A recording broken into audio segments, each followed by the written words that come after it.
Hi, everybody. Welcome to another Hobby Collab Sunday morning. Once again, I know I look alone here, but I promise I'm not. And in fact, I'm joined by our dear friend and colleague, Saray. Saray, how's it going?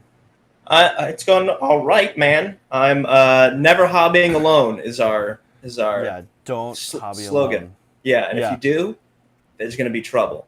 this is gonna be a problem. There's going to be a problem. Okay, let's before we even jump in and talk about what we're doing today, because you are doing some orc stuff. I'm actually doing some elf stuff. We're gonna talk orcs, elves, and dwarves. We even have a poll up. We already talked to dwarves on Wednesday. We have a poll up if you're team orc, team elf, or team dwarf. How you Who's going to do your? elf stuff in Orktober? Come I on now. know, I know. Well, I don't do orc. I don't like do orc stuff. You know, I don't have orc stuff to do. Terrible. Okay, real quick, we do want to show something that we're kind of excited for here. Pat C, our very own Pat C, a mandrill, is offering a class. Now, listen, we do these special classes for mandrills. Up until now, all of our mandrill classes have been related to painting and miniatures. Well, we know that there's a serious thread of a secondary hobby in our community of cooking. And Patsy is not only a professional cook, that's not just the exciting part, it's that he's also a professional chef teacher. He actually is co-owner of a school out on the East Coast, and we've been kind of chatting with him behind the scenes for a little while, trying to get him to do a cooking class for mandrills. So Pat, our very own Pat C, will be doing a cooking class this Friday for mandrills, 1 p.m. Pacific time. That's 4 p.m. Eastern time. That's 9 p.m. United Kingdom time. So it's here. It is. Yeah, you can do cooking with Pat. He's doing ricotta gnocchi in a tomato sauce. Now, there's going to be a list of ingredients published and we'll post this in the mandrill stuff part of Discord. And in the mandrill stuff part of Discord, you can get the ingredients ahead of time if you want to make it along with us. I think I will be. Well, actually, I'll be honest with you. I know I'll be doing that. So I'm excited. I hope to see a bunch of you there. But worst case scenario, Patches teaches me how to make gnocchi and tomato sauce. In which case, I won't complain. But it should be super fun. Hope to see you guys there. We'll do some reminders this week about this class, and it is open to all mandrills, of course, as a perk to our lab mandrills. Now, back to here. Saray, Hello. I'm going to go to this view. What are you doing Okay. today? All right. So, for those of you who don't know Ironjaws, these are the big orcs from Age of Sigmar. So I've got a problem in that the kit. Here, I'm going to turn my brightness up a little bit. The kit builds 3 different models, right? It builds a Maw. What is it? Oh my gosh, I can't remember these dang Warhammer names. So normally it builds a Tusk Bosk on Maw Grunter, right? But it also I don't know. builds. I don't know. It builds 2 other units, right? At least, So the one, right? Yeah. yeah. So this is what it looks like normally, right? It's got this guy. It's got these 2 guys on the side. There's a non-character version of this, or a non-character version of this. There's a generic version, and then there's a unit that is also a non-character unit that doesn't have these 2 guys on it. Here's the problem.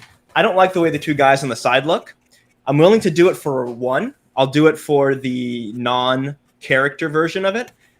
But for the character version, I wanted to do something different. So I'm kit bashing this version here. I'm going to adjust my light. So based on the stats, the character has a 3-up save. So I'm making sure to give this guy all the armor pieces, but I'm leaving the two side guys off. And what I need to do is I need to find a way to differentiate this guy from the non-character version of himself. So that's step 1. I've already kind of gotten there, right? I put a flag on him. Normally he doesn't have a flag. I changed his weapons out. I actually did a pretty heavy kit bash on the top here. So the next part is I need to figure out a way to differentiate the second one, who is also not going to have the guys on the side. Now the kits are very similar, so I'm going to be using some creative kit bashing to try and denote a couple of things. The main thing is that The non-character version has a 4-up save, right? Okay. So whereas the character version is a 3-up save. So this guy's gonna have heavy armor. So I need to find a way to give this guy a little bit lighter armor. Okay. All the heads are the same, which is super annoying. The heads on the pig are all the same. Now you can put varying amounts of armor, but it's very noticeable, right? once you have 3 of them. This is sort of the Stonehorn problem, yeah. Right. And plus, the Stonehorn, they're all like looking off to a side, so it even is like exactly. And so these have they have asymmetrical horns, so it's really obvious when all of them are the same. So I'm gonna look for some horns to replace these tusks on this guy. It's like, I'm sorry, GW. How many of these kits did you want us to buy? Just one? Come on. Yeah, 3 units, but they all look very similar. And they knew. I mean, they knew that like people were gonna like build whole armies based on this. Yeah. Yeah. I've also done a head swap already, so I've already gotten a little bit ahead of the curve by doing a little bit of a head swap here on the. I should find the name. I think it's a.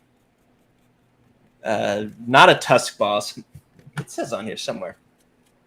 Anyway, basically, I'm gonna kit bash this guy to make him look different than this guy. That's the goal for today. That's the goal for today. Yeah. Orc stuff. Okay, I'll show what I'm up to. I am doing some elf stuff. So last night, I airbrushed my Gloomtide shipwreck. This is sort of what it looks like after the airbrushing. Here's the front part of it. Okay, I'm very happy with the effect that came out. This is also nice for me because I am getting ready to start my Deepkin army, and I think the ship is a good place to start. This kind of color palette. So the way I got this actually was, it was already primed white. I bought it from our monitor and dear friend of the show, Vino. He had primed it white, and he had put some little fish in it. Every Deepkin kit comes with all these little fish and sea creatures to put on things. It's awesome. But I popped those off. I want to paint those separately. I do want to actually have this thing covered in little fish and stuff. I'll talk about why in a moment. There's a good reason for it. So I airbrushed this. What I did is at first because Vino already had it white, I knew I wanted a Zenithal white. I actually did kind of like a reverse Zenithal, and I did dark. I did black underneath here. Then I went to the GW store yesterday, picked up some of my airbrush paints that I like these colors, but I haven't used them traditionally too much. So I started with Night Lord's blue, and then I did Cantor blue, and kind of worked I think that might have actually been it, working my way up to the top here. You can see, so the bottom is a little darker. Makes sense, right? And then over the white, I start doing some dollar roundings. First, what I actually did is I did a lot of alternating between light green and turquoise. And then to chill things out kind of at the end, I did some marine blue. These 3 colors are going to be 3 of the main colors for my Deepkin. They'll be super common. So that's sort of how I got this look, which I'm pretty happy with. Now what I'm doing is I'm using Citadel Cerebite Green. Or no, actually, I'm sorry. This is Gauls Blaster Green. Cerebite Green is a little darker.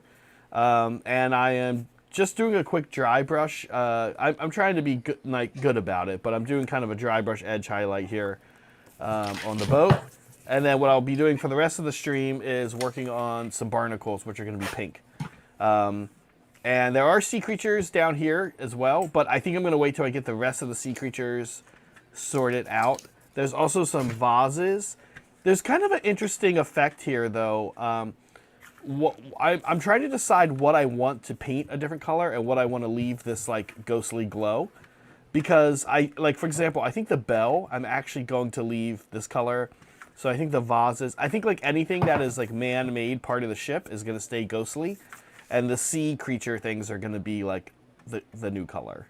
That makes sense, right? Right.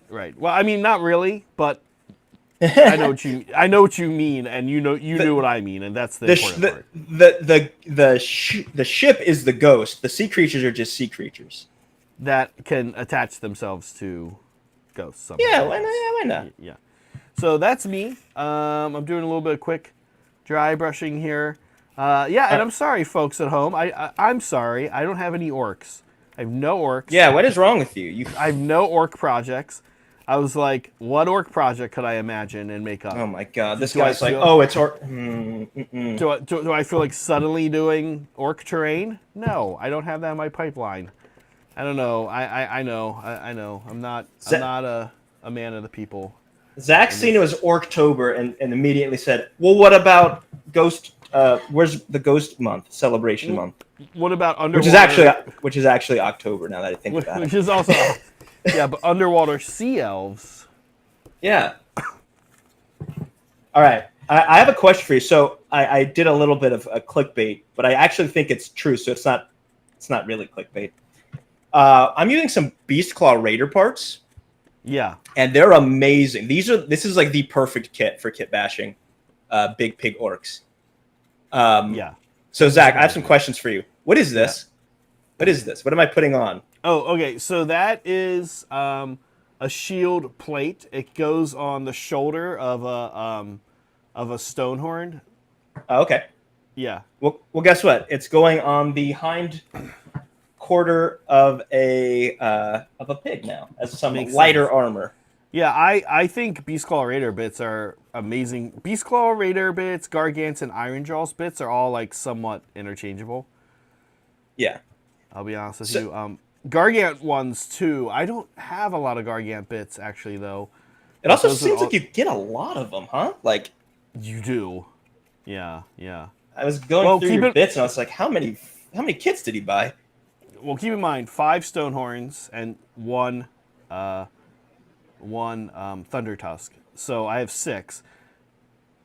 And okay, that makes sense. The other thing to keep in mind about that deal that sounds very amazing, and I have an insane amount of Mournfangs. So I have like 24 Mournfangs. I've given like 8 away or something, for people to give away as prizes at like random events. But the thing about Beastclaw Raiders that's very cool is they used to come in a Start Collecting box array, and that start for $80. And this is how I got into Sigmar. For $80, you got a Stonehorn and 4 Mournfangs. Holy crap! Yep. And so, and by the way, 2 of those is back when it was a deal, when it was the thing. 2 of those was an army. Wow. Actually, maybe close to 2.5, but like I think you could do it with 2. So the point is that it was I did this because actually back on Titans, on Hobby Titans, I did it to show people, like, listen, if you like Beastclaw Raiders, if you think this army's cool, you can actually start playing Sigmar for like $160. Wow. You can have a new army, and it's not that hard to paint. It paints up kind of quick. And I did like a little mini marathon where I painted a box set. Oh, cool. Yeah, but I bought like 3 of them right away, and then over the course of like the next year, anytime I needed a Stonehorn, the box for Stonehorn was like $75, and then for $80 you just got like, Yeah, it's like some extra Mournfangs, exactly. So yeah, so it was a pretty amazing box. So yeah, I have a lot of kits. Nice. So what I'm doing now is I'm using some sprue goo to put these. Would you say they were the armor plates, the shoulder plates? They go on the shoulder of the Stonehorn itself. Okay. And the reason you have those so many there is there's like 3 options. You'll probably see the other ones. Yeah. That's like the more naturalistic one. There's one that looks like very Celtic. Oh, interesting. And I only use the naturalistic one on my Huskard. On my he's the guy who has like that I also made like antler. Oh, okay. For because I wanted him to look more like a druid, like kind of like since he was the priest, to be like very shamanistic. Right. But the rest of them I mostly use the Celtic shield, and there were like 2 Celtic shield options too. Not Celtic. One is like pretty generic. I use that on some, and then one looks like a very Celtic kind of a shield pattern. Cool. What's up, everyone? Also, thank you, Liberty, for reminding me the names. It's Ma Grunta Gaudra is the non-character version. The Tusk Boss on Ma Grunta is the character version, and then the Ma Grunta with Hack and Crew is the one with the 2 guys on the side. Yes, thank you. Thanks, Liberty. I also don't know the names, but thank you also to Soups. Soups, good to hear from you. I haven't seen you in Hobby Hang for a while. I was just thinking about that the other day. Actually, literally last night. Thank you for your message, for being a member for 14 months. He says, "Hi peeps, 14 months. Let me just throw this down in case I'm late to the start, and then you get to the membership that went to Dreadnaughty." Thank you, Soups. We appreciate the support as always. Yeah. Yeah. Thank you. Super chats and gifted memberships really help the channel out. So if you want to support, that's a great way to do it. Sorry, I realize I'm not on screen. You are on screen. I was, what I was doing was on screen. You were poorly on screen. I see what you're saying. All right, so now what I'm going to do is I'm going to throw this over this.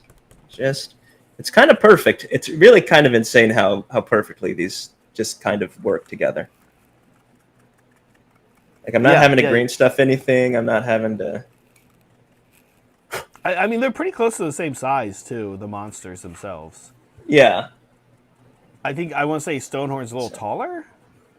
Yeah, I think they're I would say they're actually quite a bit bigger, but the proportions are interesting. Interestingly similar. So, like, your shoulder plate is like, oh, that kind of fits perfectly over the butt of this this part. So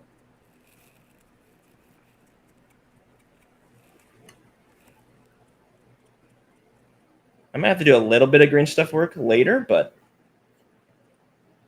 just to fill a gap or two.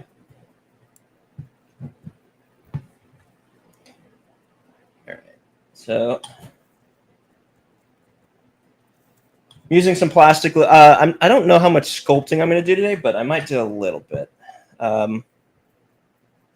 I also noticed here. I need a second to let this dry, so I'll switch back to my other guide to show off what I did differently. The only thing that might be better than a Beastclaw Raiders kit for kit bashing, is 40k orcs. 40k orcs, yeah. Especially like. Sorry, go ahead. Sorry. No, yeah, it's like especially the beast snagga stuff. Exactly what I was gonna say. Yeah, I mean, the beast snagga stuff is really like very between them and Ironjaws.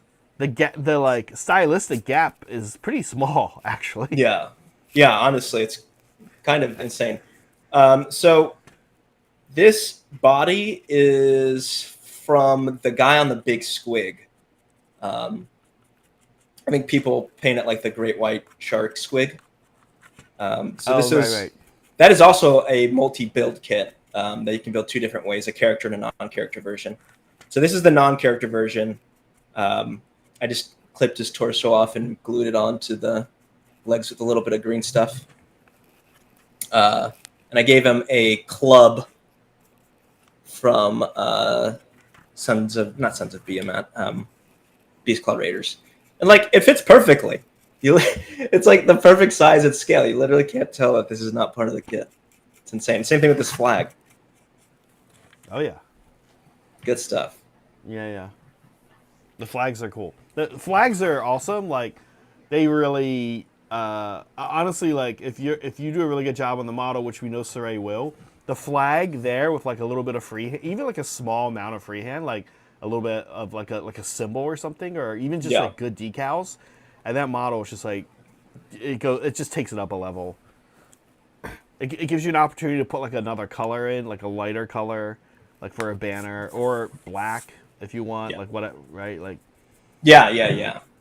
Now I think, thank you, Liberty, pointing out that the hack and crew also has a 3-up. So the hack and crew is the only one I'm going to build as is. I'm going to build that one straight out of the just following the box directions. Maybe I'll do a weapon swap, but I got to do at least one of them so I can tell them apart. That's the main reason I put the flag on the guy, because it's like, all right, well, you definitely only a character would have a big flag, right?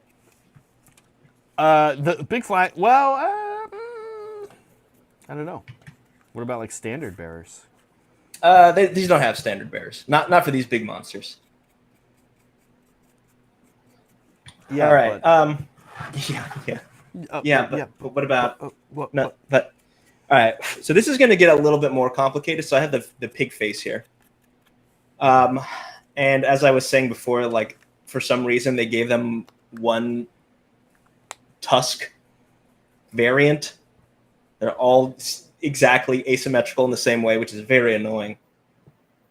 So I cut these off of the standard on the Beastclaw Raiders standard. I don't know what it's called, like their icon thing. And I'm going to try and make these fit as tusks into this boar's face. Oh, cool. I'm glad you're able to. Yeah. I don't know.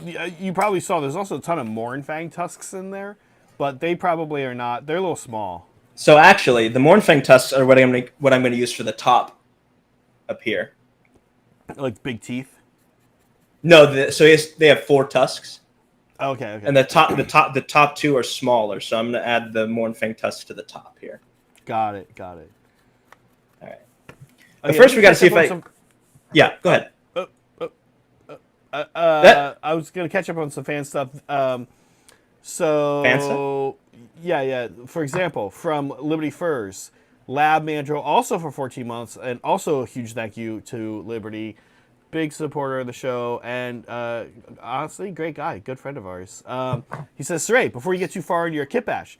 Oh yeah, this is what you brought up. Yeah, that's what I was addressing. Yeah. Plus, just an FYI. Yeah, good. Yeah, don't fuck that up, dude. Okay, Yeah. Next, Molecule, thanks for gifting a membership. Thank you, Molecule. We super appreciate that. As always, good to see Molecule. I love Molecule is great because he's West Coast. So like when I sign on to Hobby Hang at like 8:30 p.m., 9:30 p.m., and it's like everyone else is in bed, you get a little West Coast crew going. Elijah is like that too. KK, it's great. Thank you, Saw. Also Lab Mandrill for 14 months. No orc projects currently, but I'm building 3 rock grinders and a glide tank for my Gene Stealer cults. Happy Thanksgiving. It's Canadian Thanksgiving this weekend. That's right. And I meant to thank or wish Canadians a happy Thanksgiving. I knew this because I was hanging out with Cody. Yes, happy Canadian Thanksgiving. It's Monday. They have a long weekend. Hopefully, Canadians, you guys are enjoying your long weekend. It's like a Saturday right now for you. Whoa. What is a traditional Canadian... You going to ask that? Yeah?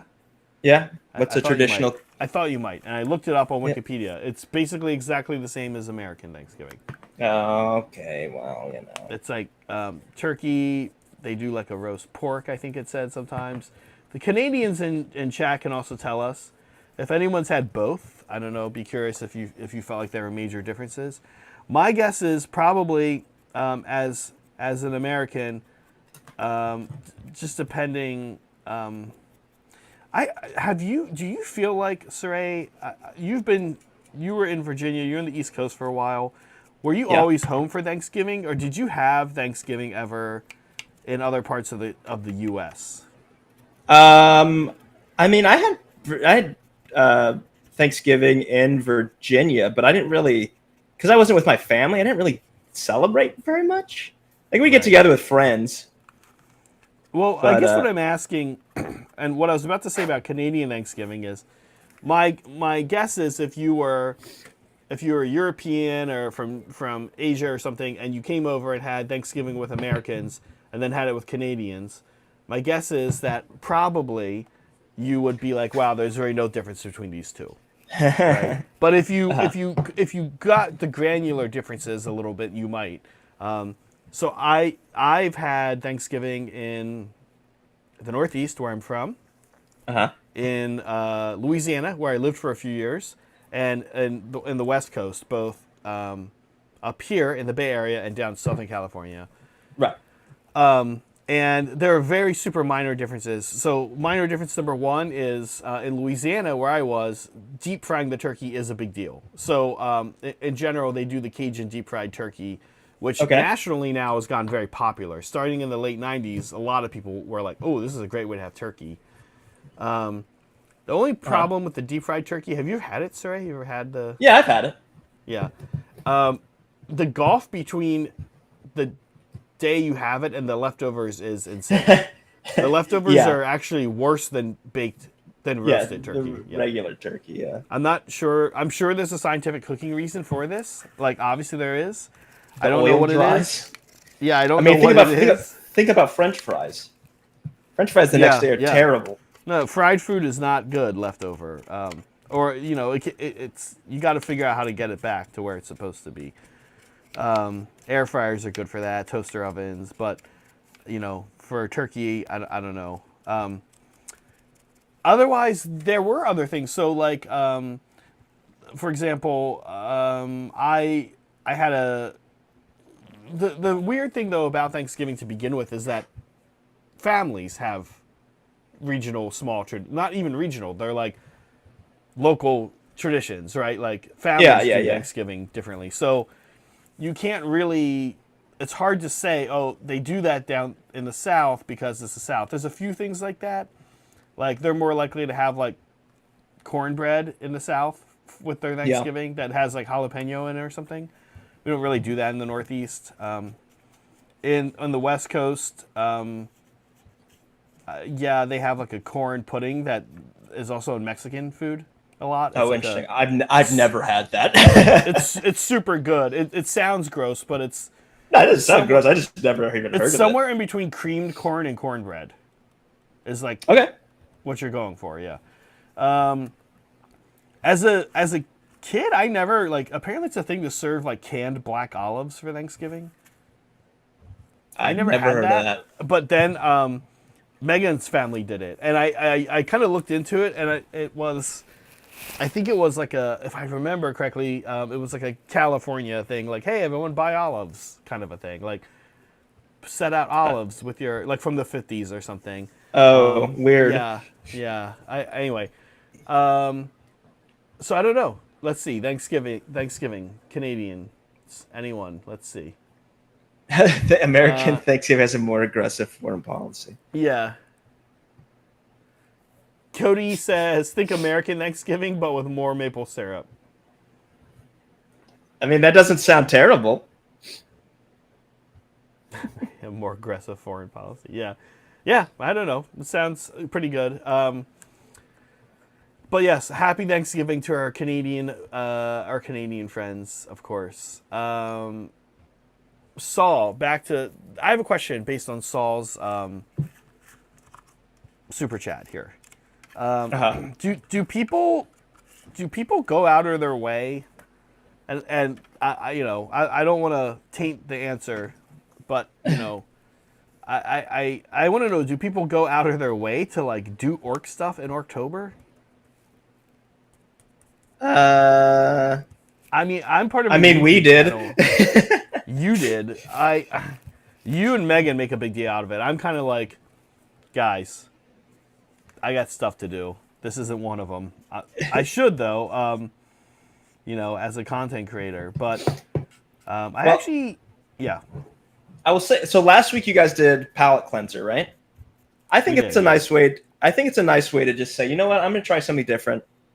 Orcs are always fun, right? Orcs are always a fun well, maybe not painting them, but kitbashing orcs is something that I feel like is like especially encouraged more than any other faction, which is like super fun. So it can be like I think it's an excuse to just do something out of the ordinary. Got it. Which is fun. Okay.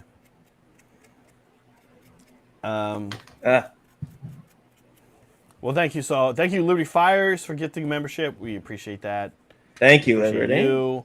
Hopefully see some of you guys later in Hobby Hang. I got a lot to do, kind of. I think. Thank you, Elijah. West Coast crew. Love the channel. You guys rock. And happy Orktober. Going to finish my Orc Blood Bowl team and start building my Beast Nagas afterwards. Oh, that's super orky. There you go. He's celebrating. Yeah. Yeah. Thank you, Elijah. Good to hear from you. Was chatting with him a bit last night. I don't know. I don't have any orc projects. You see our poll. Our poll is Team Orc, Team Dwarf, or Team Elf. How's this going, by the way? Let's see. Orc is winning, followed by Dwarf, and Elf is last. That's not surprising. No one actually likes elves. What? I like elves. No one likes elves. Why not? No, Well, no one likes elves. Yeah, actually, on the channel, the elf people are just me and John. I don't think Meg cares about them. Brett doesn't like elves. You don't like them. Steven, Brad has Sylvaneth. Brett does have wood elves in Old World. Yeah. Why the hate? Yeah, why don't you like elves? Saray, let's start with you, and then chat. Why don't people like elves? Oh, geez, sorry. I'm dealing with a gluing disaster. Let's get a close up on that. Okay. We'll pull So it off turns the out, air. it looks all right until that happened. That's great. Yeah, that was until that happened. So I might have to resort to either super glue, which is not a terrible decision, or green stuff. Now I think I'm gonna have to end up green stuffing anyway, just because of it's not a very clean glue job. But I was hoping to avoid super glue. I don't like working with super glue when I'm kit bashing unless I really have to. Why is that? It's generally not as strong. I find that it can be messy sometimes when you're squishing the parts when you're squishing the parts together. That these parts aren't meant to fit together. So Right. I feel like you usually have to do a little bit of fiddling. Super glue is not good for fiddling, right? I want to say I agree with you on that, but I'm trying to think what that means for me if I say that in public. So, like for instance, Super glue is not good for fiddling. No, it's not. It doesn't make good sound for fiddling. Okay. So basically, what I'm saying, so like I had to. You've seen this, and it fell off, right? And it's because it wasn't actually from my angle. It was glued well, but if I turned around the other side, it wasn't making any contact with anything. Okay. So I had to fiddle with it to get it to fit correctly. Super glue is just not great for that because it cures relatively quickly. I think we're okay now. I may not have to, but I don't trust this. I don't trust this glue job at the moment. Molecule. I like elves, but that probably doesn't help their case. Yeah, good to see you. Filippo's hanging out. Hey, what's up, What Filippo? is it? That's not that late in Italy. That's, what, 8 p.m.? No, 7 p.m. Is it also Italian? Is it Italian Thanksgiving as well? Dude, if they must have all kinds of small regional holidays and stuff in Italy. I have to imagine such thing as Italian Thanksgiving would be amazing.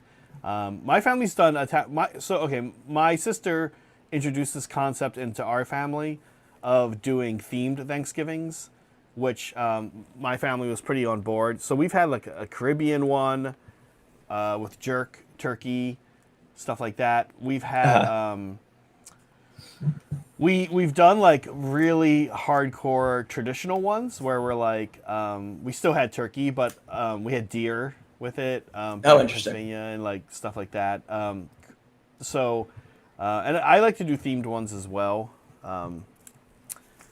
But I have to imagine if there was a Thanksgiving version of it, it would be of Italian Thanksgiving. It'd be amazing. Okay, sorry. I wanted to get back to your why I don't like elves. Yes. Elves are like Superman. It's like what are their weaknesses? They don't have any real weaknesses. So their weakness is something like, they're arrogant. That's not a weak. I mean, yes, that's a weakness, but that's like we're in a war game. That doesn't matter. Yeah, being arrogant doesn't matter. I won't disagree with you that Games Workshop, I feel like, has struggled to sort of establish that, right? Yeah. What makes elves weak? And we've had this conversation before, and we've talked about how I feel like a common thing that happens with elves, especially in 40K with Asaryani, but also they love to, I don't know why, it's particularly with high elf factions, like high elf-esque factions. We've talked about this thing before where they establish a weakness. The weakness is they're fragile physically, Uh-huh. right? And then they're like, okay, so that means the army should be like weak, right? Yeah. And then they figure out all kinds of ways to make them like they're like, Not. oh, they'll have low toughness or they'll have one wound in Sigmar or whatever. And then they proceed to be like, okay, now they're minus one to hit. Okay, now you can't hit them if this happens. Okay, now like Yeah. all these other things to make them defensively. Yeah. Same. Here's another thing Elijah points out. Like another thing about Eldar in 40K is they're constantly blabbing about how they're dying off. There's very few of them left. Again, doesn't translate to the tabletop. Yeah. Like I still get 2,000 points of Eldar when I'm Exactly. against your Imperial Guard. So like, it doesn't really translate to the tabletop. I do think that GW over the years has kind of struggled to, I guess, do sort of what you're saying, Saray. Like, all right, like what's their compelling weakness, right? Yeah. I mean, really, I feel like they have captured it sometimes. They should be fragile. Yeah. They should be really good at what they do. They should be fast. And you should pay a lot of points for a fragile army. That's effectively what is happening. Yes. The second they give elves of any faction any kind of ability to avoid or reduce damage or whatever, they quickly become broken. This is currently with Lumineth. It's like they can just fly back and not get in combat, which is like the greatest defense of all, right? They shoot you and then you never catch them. So I think you're right. I do get why people have bad taste in their mouth. I'm just gonna get elf racist. Okay. They're just dishonest. They just don't fight like an honest fight. Look at orcs and dwarves. Orcs and dwarves are all right. Let's do this. Let's fight face to face. I disagree with this. I would say, oh man, I don't. Elves agree are with like, this. I'm gonna dance around. I'm gonna jump behind this building. I'm gonna shoot you from far away with arrows. Get real. Okay, hold Fight on. me. Fight me, you dork. Hold on. Fight me. Hold on. Let's dial in the rhetoric. Stop running away from me, you. Whenever dwarves can figure out a way to do like dwarves will solve any problem with a tool, even if it makes it unfair, right? Like, look at KO. They're not fair. I mean, like, dwarves will be like, cool, here's a castle wall and we'll build these war machines and fling crap out at you. Like, I don't think they care about a fair fight either. And I don't think orcs care about a fair fight either. I think orcs just like the concept of running at you and smashing you in the face. No. Orcs are always like, let's go find the biggest fight and then go fight it. Yeah, I guess. I don't know. It's a gray area, if I'm honest.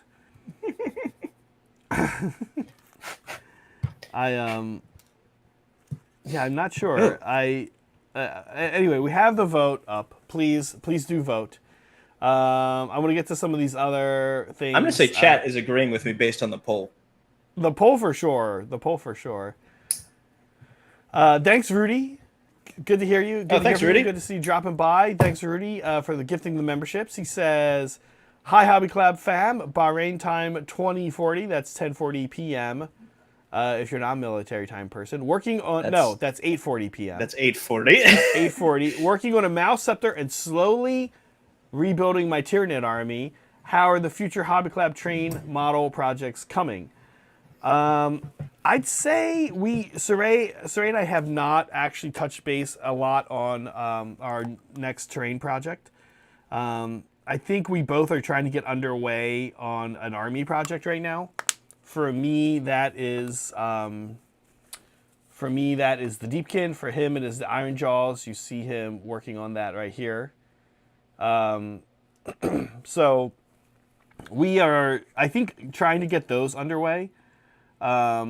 And sort of likewise trying to get trying to get those underway. Meg has also got an army she's getting underway, which is Lumineth, also elves. So I think that's what's on our mind, but that won't be the case for long, Rudy. We'll be back working on terrain very shortly. All right, let's see. You're back, Saray. Can we hear you? Oh, weirdly can't hear you, though. You might need to try another refresh. All the camera angles are like, all the view blocks and stuff are weird, too. So, yeah, Rudy, to answer your question, I do think we are about to start working on the KO board.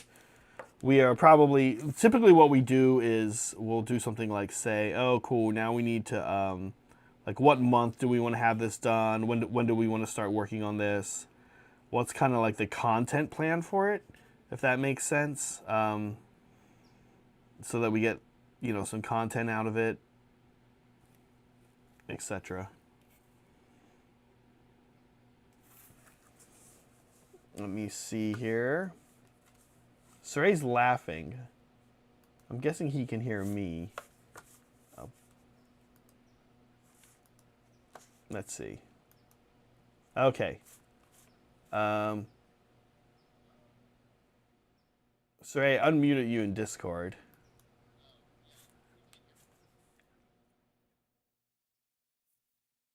We cannot hear you, Saray, in Video Ninja, just so you know. Yeah. Correct, yeah.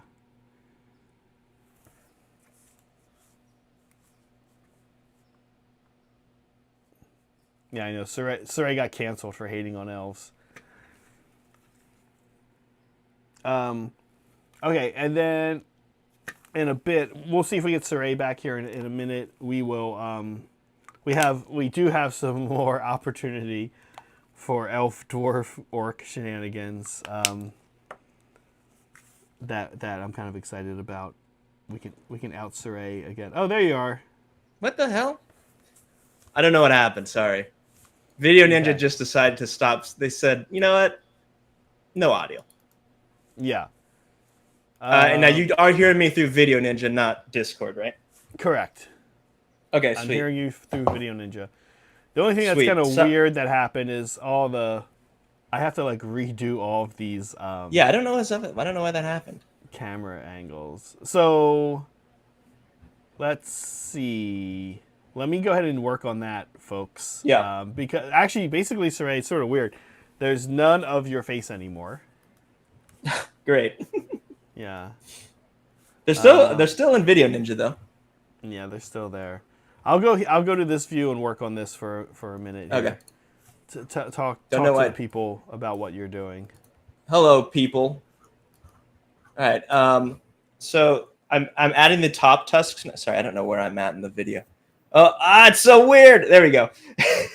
So I'm adding the top tusks now. These are much easier to work with. You can see the gap there in the tooth, in the top tooth right there. And that's going pretty easily. So these are the Mournfang tusks, I think you said. These are the little saber-toothed tiger things. These actually fit perfectly with a little bit of clipping. So I'm adding a good glob of sprue goo, which, if you don't know what sprue goo is basically what happens when you... geez, sorry, I don't know where this is. It's what happens when you put bits of extra sprue into, to me, an extra thin cement, which basically melts it. I say basically in that it literally melts it into this like gooey, sticky substance, which is good if you want to like fill a gap. It kind of works like, well, I'm not gonna say green stuff because it's actually very different, but it's great for filling gaps. It's great for exactly what we're doing now, which is I'm trying to push this and melt these two pieces together when there's not like a socket, ball and socket thing to actually stick it into. You basically, instead of having the pieces like fit flush, you just melt them together. All right. There we go. Got to be careful though.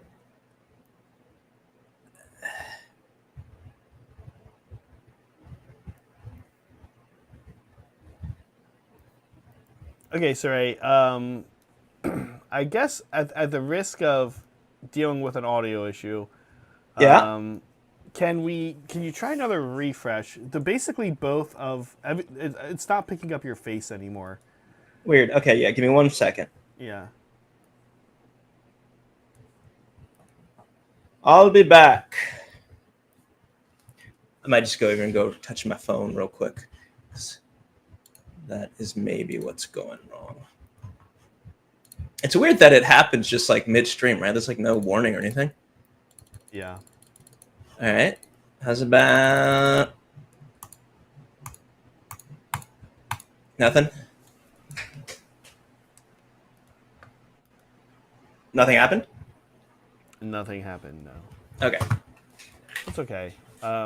We just won't have your face.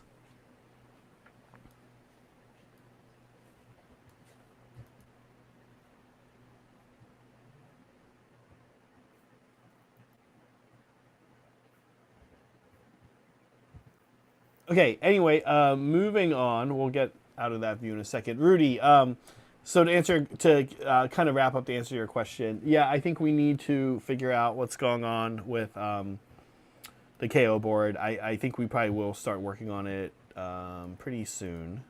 We're excited about it, for sure. But I think we are wanting to get underway on our actual projects. On our not that the KO board isn't, but on our army projects.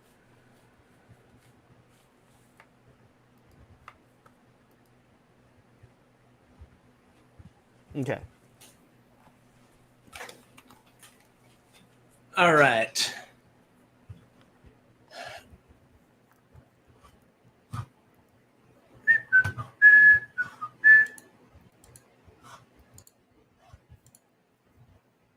Okay, here we are, just adjusting some of the views.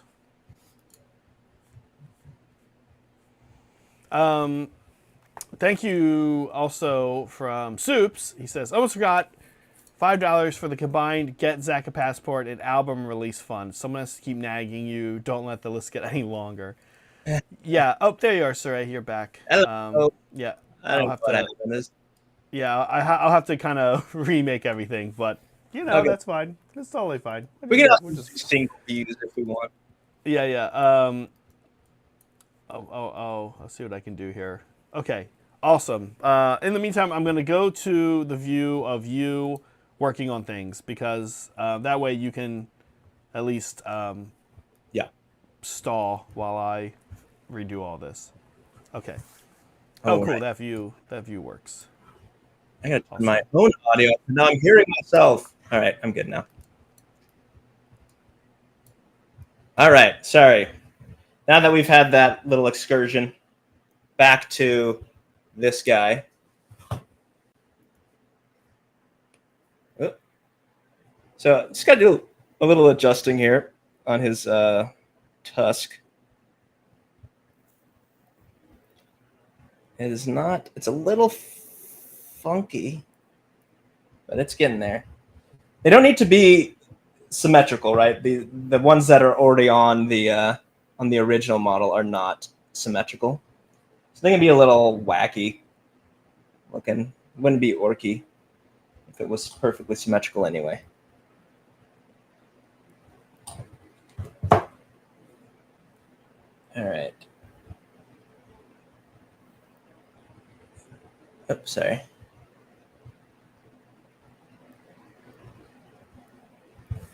All right. I'm going to let this set for a little bit. I'll probably might do a little bit of sculpting later, but I'm going to move on to the body now. So here's our newfangled orc face, right? Not orc face, pig face. I'll get you the here's what it looks like. Here's a standard one. Scoot back a little. So these are the differences, right? This is the original. These are the default tusks. These are the new tusks that I put on for the second one. I think it looks different enough, you know. There's only so much. Oh wow, this thing is completely falling. There's only so much we can do with the default, but you know, every little difference counts.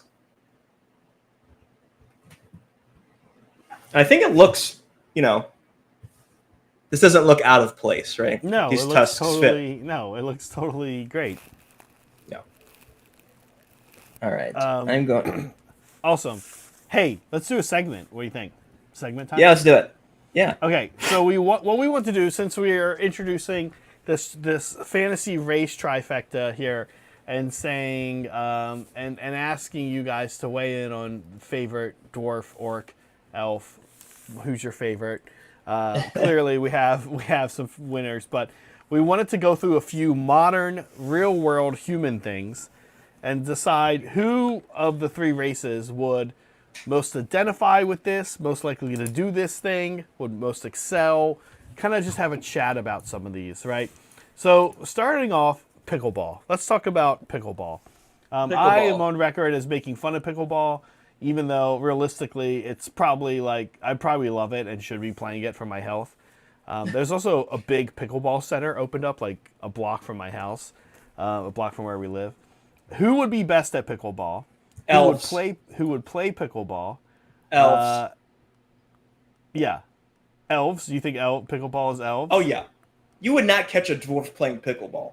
Why not? Are you kidding me? They would grumble about a real sport. Why don't you just play real tennis? Yeah, which is what I do. They would grumble about playing a real sport. First they would say, why don't you play real tennis? And then once you play tennis, they say, why don't you play a real sport? Like, I don't know, football. And then when you play football, they say, why don't you play a real contact sport like rugby? Okay. So people were asking what's pickleball. First of all, I thought people knew what pickleball was because it's very popular. So, but I'll give you my hate-tinged speech on pickleball. Pickleball does what a lot of sports have done in the past. So the best analogy to pickleball is softball. But again, this is also an American thing because baseball is an American sport and Europeans don't know it as well. But you guys kind of know what baseball is if you're a European. So the one thing you have to remember is that soccer, or what Europeans call football, is a, low skill ceiling sport. Now, because all you're really doing is kicking a ball and running. Now, okay, everyone's going to flip out on me, I know. Yes, of course. You can get really good at soccer. But anyone can just walk onto a field and start kicking a ball. Right? That's kind of the way to think about it. There are other parts of sports that there are things you just cannot do right away. So, for example, you cannot, the first time somebody throws a baseball at you and they're like, hit this baseball, you really can't do that. You have to practice it a bit, right? Same with tennis. Serving in tennis is really hard, okay? So it's very hard to throw the way you're supposed to do it, which is throw the ball up in the air and then hit it. And then clear the net. Don't hit it into the net, and also hit it into a particular block on the other side of the court.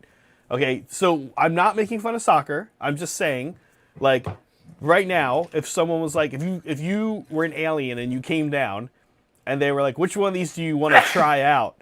Do you think you could do right away? Go over there and kick that ball into that net, or throw this little ball up, hit it with a racket, clear the net there, and hit it in that cube, or someone's going to throw a baseball at you at 85 miles an hour and you need to swing this thing and hit it. You'd be like, cool, I'm going to kick the ball. Right? Like, that's just very easy to do. So yeah. I know people are going to hate on me for a minute, but like if you actually think about it, okay, what softball does is it removes the very hard part of baseball, which is the pitching and batting and throwing overhanded part of baseball. And softball makes it so you just toss the ball underhand. Anyone can do that, and then anyone can hit that ball. The ball is like 3 times the size as a baseball, and it's easier to hit with a bat. Okay, pickleball is the softball to tennis. It removes essentially the serving component of tennis, and turns it to it's all about just hitting this ball back and forth. That's it. Mm-hmm. So where does ping pong fit in this analogy? Ping pong. There's a few ways. I think you're allowed. I'm trying to think. Serving ping pong.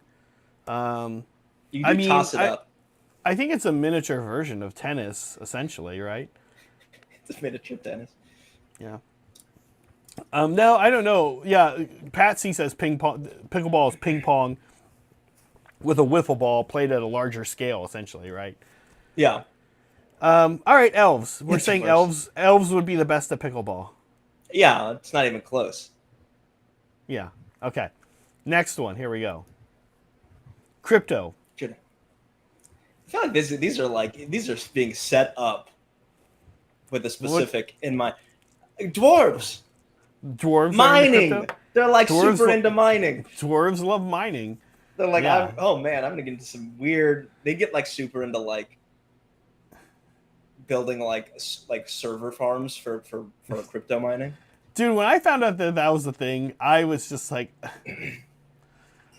oh my god! It just reeks of unfortunately the actor who voiced Dale from King of the Hill passed a couple years ago.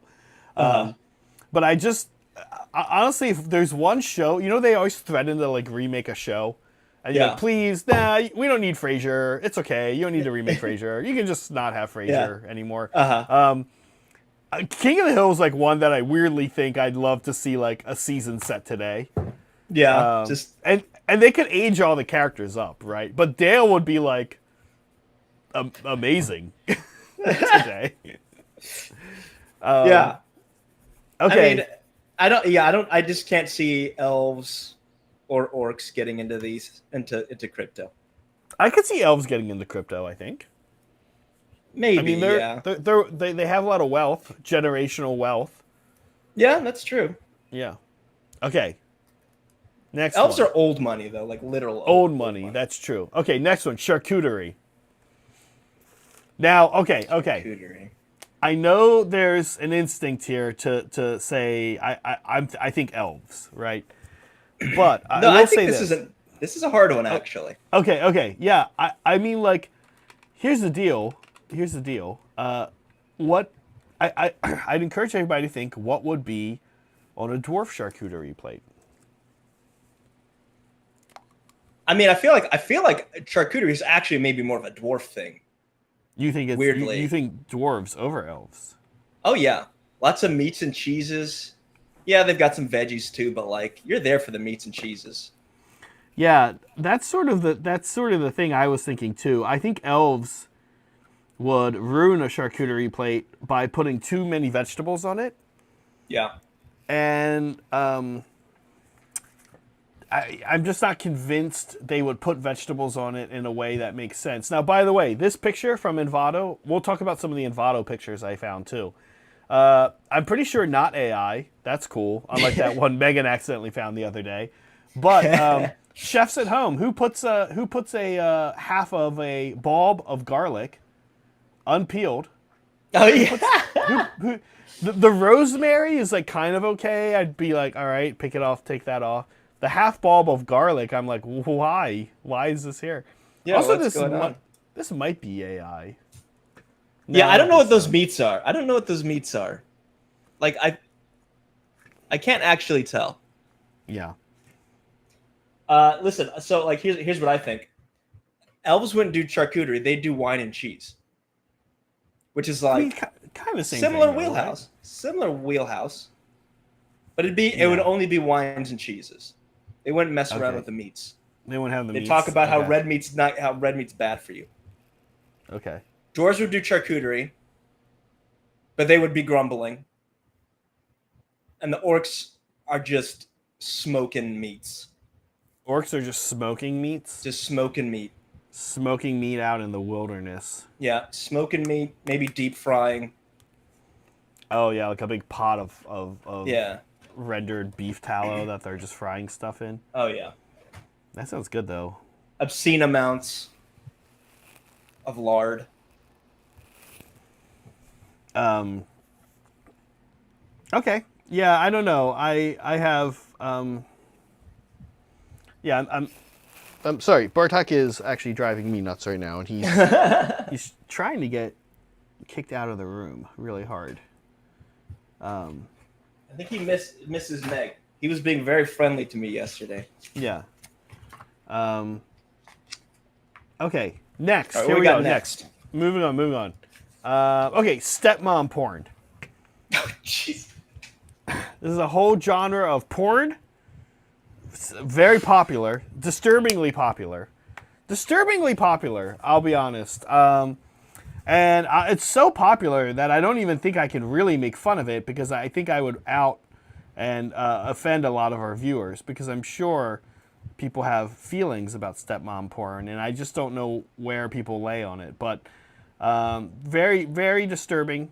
Very disturbing how popular stepmom porn is. Now, the question is, who would like stepmom porn the most? Elves. Why elves? Because it's canon. It's canon that they like stepmom porn? What are Maybe you not talking stepmom, about? maybe literal mom. Malekith and his mom, Marathi. That's like, it's heavily implied. That they're up to something? And of course, elves would push it to the next step and just get rid of the step part. Don't you think, though, dwarves are like the real weird family people? Yeah. They're like really no. hardcore. You don't think? I think dwarves. Chat, who's right? Who likes stepmom porn more? Jesus Christ. Everyone's too smart. Yeah, exactly. There's not even step in it. It's just literal. Yeah. Ugh. No, no takers on. No, everyone's like, I'm not touching that. No one wants to weigh in on this one, because I'll be honest with you. It's a downhill slope from here. It's a downhill slope from here. Okay, so if you're not comfortable with stepmom porn, some of the rest of these coming up here. Some of you better buckle in. Yeah, buckle in. Okay, here we go. So next we've got bringing a non-family size bag of chips to a potluck. And I love this guy. This guy walked in, poured it into the first bowl he found, his whole bag of chips, walked over with them by himself, and sat on the couch. So he's not even sharing the chips. No. Saray, who do you think brings the worst shit and most inconsiderate to a potluck? This is actually hard. It is hard. I don't think it's elves. I think elves would bring something that no one wants to eat. Elves are going to bring a status symbol. Elves are going to bring something hoity-toity that you're right. A lot of other people might not want to eat, but they're going to be like, here you go. Here's this flower bulbs from this one meadow that no one can get to but elves or some shit, right? The thing is, I think orcs and dwarves both want to brag through food, especially orcs. I think orcs want to brag through food. Meaning, they don't want to. They want to bring like you're saying, like a roasted goat head or something. Yeah. I could see. Okay, so like. Okay, this is not orc. I could see a goblin doing this. This is definitely a goblin. Oh, this is goblin behavior for sure. But we're definitely goblin.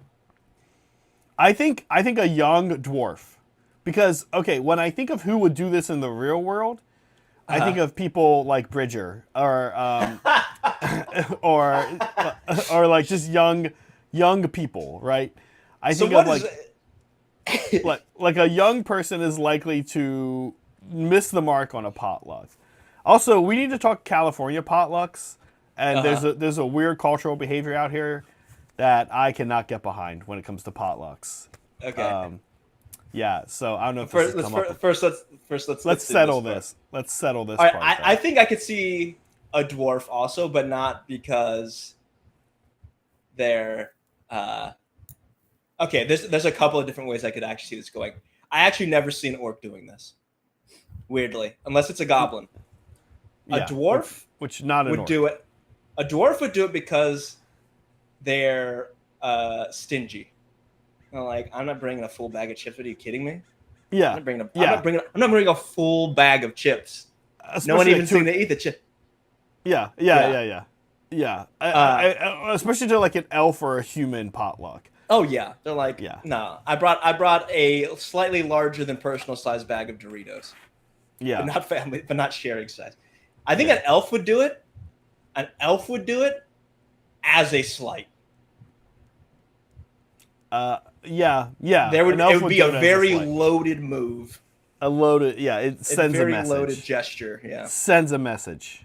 Yeah. Yeah. Okay. My California potluck thing is, in SoCal anyway, it's apparently completely socially acceptable to stop by and pick up takeout and bring that to a potluck. So the biggest ones, some of the biggest offenders I've seen is like not all that much Popeye's fried chicken brought to a potluck of like home cooked meals, and then some jackass shows up with Popeye's fried chicken, or like going to like a Mexican place and picking up like a handful of tacos or something like that. It's like, it was mind blowing to me the first time Megan's family had a potluck and people showed up with takeout. I was like, are these? I thought it was a joke. And I remember being like, is there something wrong with him? Or like, what's the deal? And Megan was like, well, what do you mean? And I was like, yeah, Megan had the same reaction Matthew from California is having, right? We're in California, but I don't think I've seen that happen in the Bay Area, but in SoCal, yeah. Okay, I as a native Californian, I'm gonna say I've never experienced this, but I can see it. I think there's scenarios. If it's a family thing, and you're going to someone's house, I don't think you bring fast food. God, I think if you're going to a potluck, at a park, I could see it. I think it's acceptable.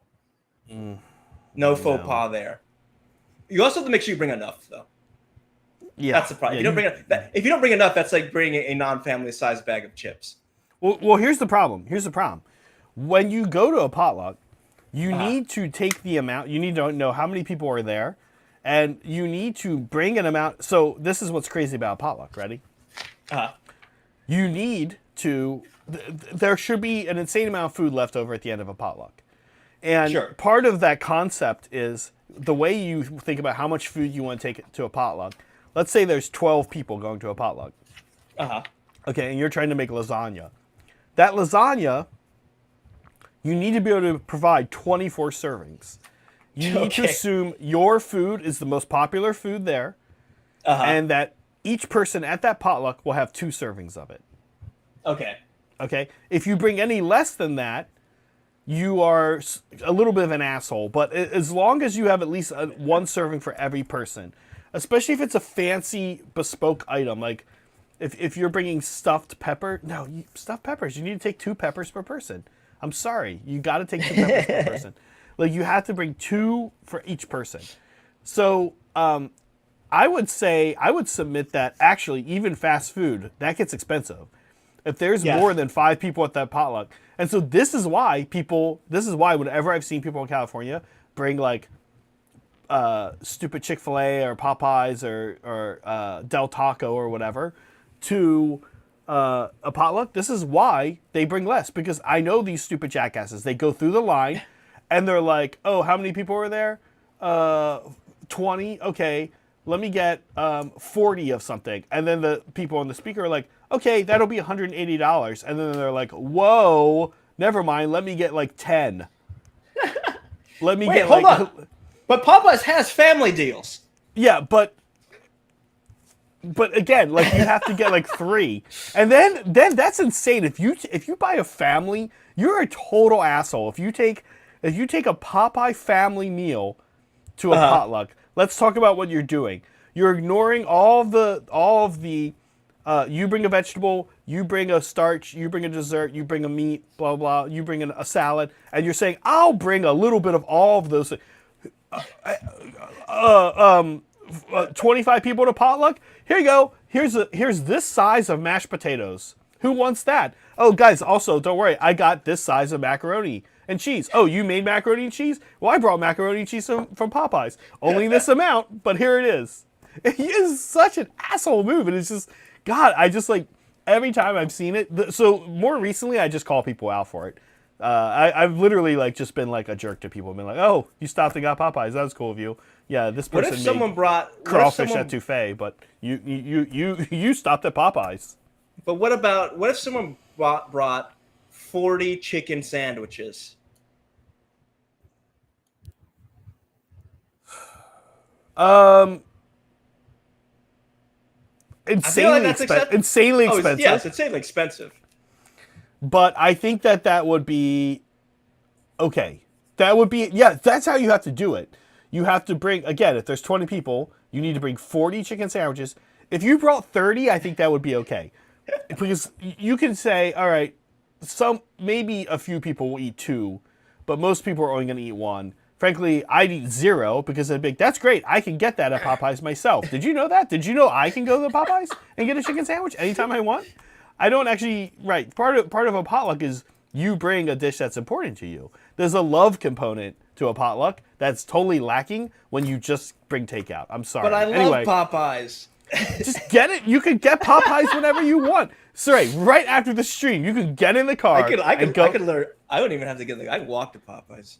You could walk to Popeyes. You could, like, if Holly's watching, Holly could go get it. Holly could order Popeyes. There's so many ways for Popeyes to be in your life in 45 minutes.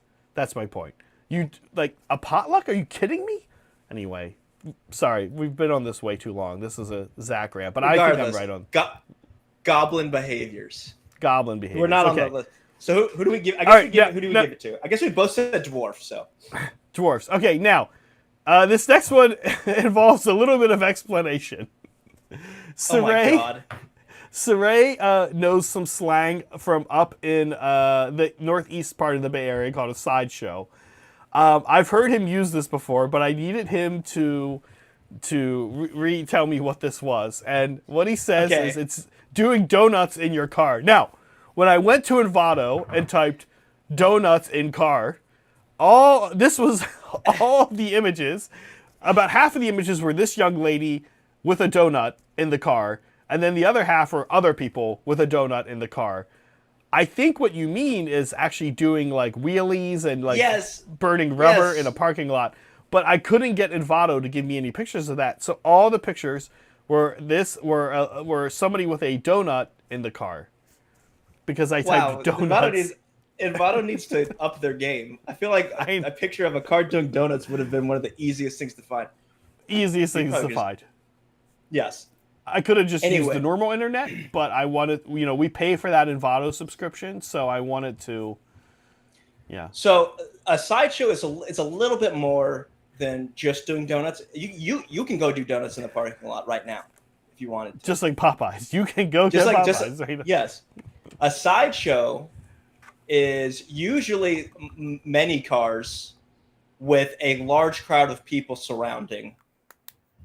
Oh, it's like the scenes in Fast and the Furious. Yes, but without the racing part. Oh, that's weird. The racing They're very is like dangerous and kind of dumb. Okay. But it's a thing that happens. Okay. I think it's definitely orcs. Yes. Yeah, orcs, especially like 40K orcs, right? I mean, I'm imagining any given day in a 40K orc's life, there's a 50% chance they spend an hour or two at a sideshow. Just doing, yes. Also, I'm guessing their life is a sideshow. I'm guessing sideshows are constantly being broken up by the cops. And in orc society, there must be no one to break up a sideshow. To break them up. So a sideshow must just be going constantly at all times. They go until people get bored or die or something. Yeah. Okay. Yeah, I think that one was pretty easy. Okay, last one. DMT. The street drug. Oh my god. Now, the DMT is interesting because one of the reoccurring side effects of DMT is that people report seeing machine elves. And god. Some people refer to the machine elves as dwarves or gnomes, but they're small little creatures that are kind of clockwork in nature. And for some reason, this drug elicits this response in people all over the world, including people who like don't previously know about elves or dwarves or anything. But I need you to know that you telling me this is actually one of the most horrifying things I've ever heard. It's super horrifying. Look up DMT and look up machine elves, and people are like, That's oh. like one of the. That is actually like terrifying to me. The idea that everyone is saying the same. It's super terrifying that a drug could make people see. Well, it also helps explain, like, when you hear that there's a drug that causes the same effect in all people, and you think about going back to like the Neolithic era and even earlier, you're like, oh, this explains why ghosts exist, or why people see, why people have the same reoccurring cultures. Like everyone kind of has a Bigfoot, chupacabra type thing, right? Like, or like how some drug. Right. People have see the same thing when having sleep paralysis. Right. Yeah. Anyway, sorry, that's horrifying, and I hate it. I feel like this could actually go multiple ways. Yeah. So I feel like you look at orcs, and they have their gloom spike gets. Those are technically goblins, but I'm pretty sure they also drink hallucinogenic beer. Orcs. So there's that. In AOS anyway, in the world, the goblins sell their beer to at least all the other destruction factions. Yeah. Gargants, and goblins in general the destruction factions don't like each other, except for they all tolerate gloom spike gets. Largely, I think, because they make drugs and beer for them. Yeah. Yeah, and they're like, I love drugs. Yeah, they're drug dealers, basically, so everybody loves Everyone loves their local drug dealer. Everybody loves drug dealers. Yeah. Okay. So I could say orcs, or at least greenskins. This also kind of feels like elves. At least 40, maybe not, I don't know. I have a hard time seeing this as AOS elves. But well, okay, here's another thing to keep in mind with AOS elves. There are 3 and really 4, if you count cities, factions of elves in AOS. Like, daughters definitely do drugs. Oh yeah, you're right. They could definitely get into DMT. I could see daughters doing some DMT. Yeah. And what about DMT you? stands for Daughters Murder Trance. Yeah, exactly. What about you, the viewer at home? What fantasy race do you think would most enjoy DMT? DMT. Yeah, that's the kind of stuff we do here. And then I would add, pretty cool for J.R. Tolkien to kind of solidify all these folk races into a novel. And then here we are 100 years later asking people on the internet, using the power of the internet, one of mankind's greatest inventions to ask what fantasy race would most do DMT. DMT. Yeah. These are the questions we need the answers to. Yeah. Okay. I would say this is actually what the internet's made for. I'm going to say all of them. I think they'll all be super into DMT. Oh, actually, Filippo's right. Lumineth do canonically do drugs. That's what the ether quartz that they do is. Oh. Yeah, it's literally a drug. Yeah. And I don't actually know what the negative side effect in the current edition is to having it, but in the last edition, it gave them a plus to something you got to pick, and then it gave them like minus to their bravery. They having a bad trip. Yeah, this is literally like what it was. It was a drug, and each of them could do. Each unit had one reserve of it that they could use once per game. Oh my God. Yeah. It's like, ooh, time to take a. That's right, Filippo. I forgot about that. That's right. Take a bump of ether quartz. Yeah. Okay. Well, thanks for playing along at home. I think we learned a lot for sure. We learned a lot. Where are you at? I'll show what I'm up to right now. I'm going through and put a little pink here on the barnacles. Actually, the pink kind of adds a lot. Go ahead. No, I was just gonna say. I'm looking for a part. Are you like a few seconds behind me or something? No, you hear me. I think right? so. Sorry. Okay. Yeah. There is a little lag. Also, I just want to interrupt. Okay. Oh, okay, okay. Uh, I'll be right back. Okay, so these are the barnacles. I'm gonna do these. This pink. This is Emperor's Children.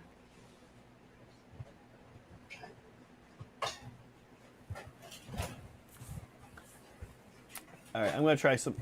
It's possible, folks at home, you got a little lag there for a second. I'm gonna try something. I realized I had the Wi-Fi on. Let me get that gone. That'll fix it. There we go.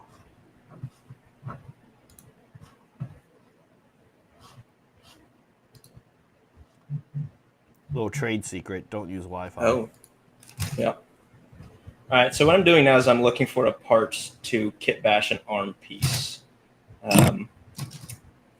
It has the bicep and part of the forearm, but not the whole forearm, so it's kind of annoying. I can't find it on either of my kits. It's an arm and a chain.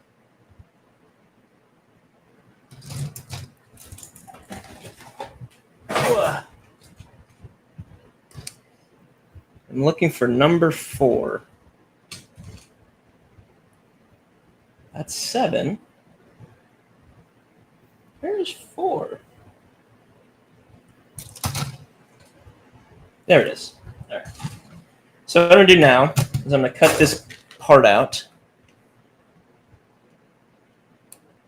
And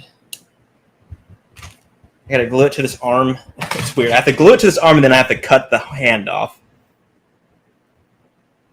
Or maybe I can just cut the hand off here. Let's see what you're doing. I'm actually We're gonna go to you. Here we go. Yeah. Okay. Where are we? Look at this. Look at this. Let's watch him. Yeah. Hopefully, don't cut my hand Potentially off. cut his real hand off. All right.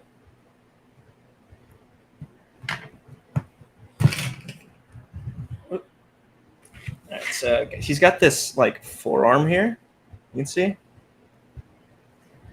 But I need the hand to be different, so I'm just gonna use this sharp implement here and cut it. It's not as sharp as I thought it was. Bye. All right. I'm going to clean this up. So you see this little bit goes here. Gonna cut away at this. There we go. All right, and that part goes on here. His arm.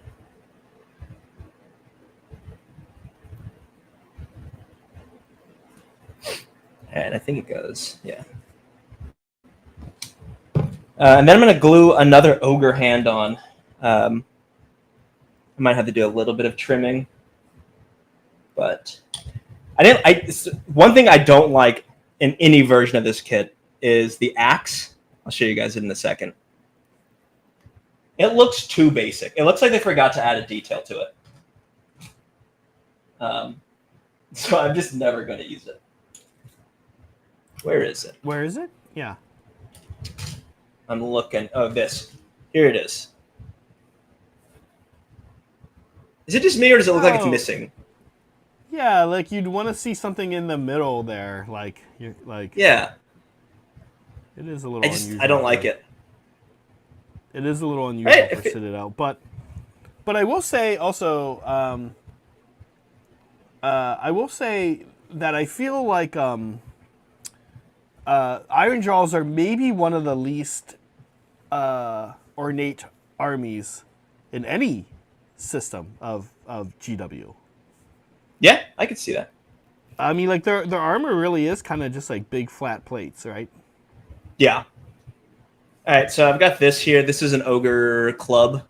I'm gonna cut this cuff off so I can fit it into the hand, or the piece of the forearm we just cut off. I may need to switch knives. I use scalpels. Disposable scalpels. And this one may have been too dulled though. Why do you use disposable scalpels? Because I feel like all the hobby knives I use, sorry, they dull pretty quickly. Right. So That is all right. true. So we got a little bit of an angle here. Let's see if it'll fit though. Not quite. Sorry, not quite. It's a little big, so I'm gonna clip it down a little more. Clip it down just a little bit.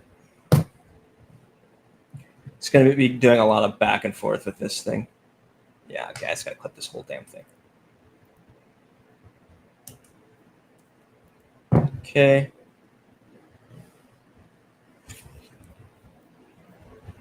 Smooth it out a little bit.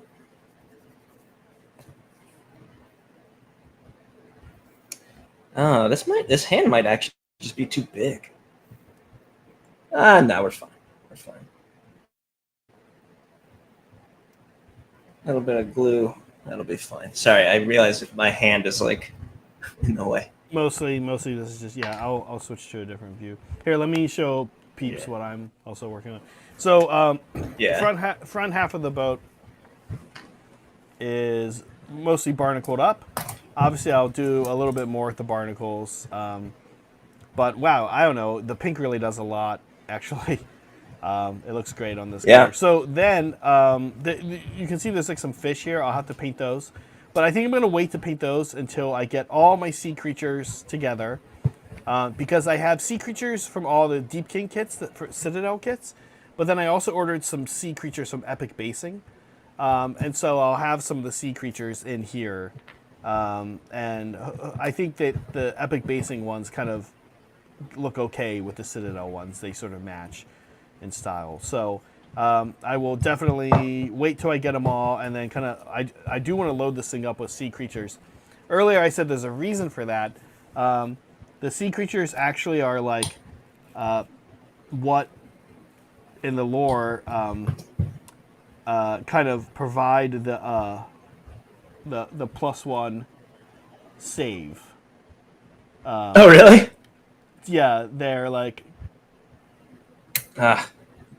canonically speaking, they are what basically like the shoals of them are like blocking the view. Sorry if you guys are getting some disruption right now. I actually don't think it's us. I think it might be YouTube. I've never seen it before, but like they literally just refreshed our stream. But Oh, it wow. also doesn't. I'm also not seeing anyone say anything or Oh, weird. seeing like mega drop off in numbers. So I don't know what's going on. Are you guys getting a clear stream? Is it jumpy? Is anything up with it? There's like nothing from our end. It seems like it might be like a YouTube thing or something. It could. I don't know. Anyway, lore wise, yeah, that's what provides the bonus. It's kind of cute.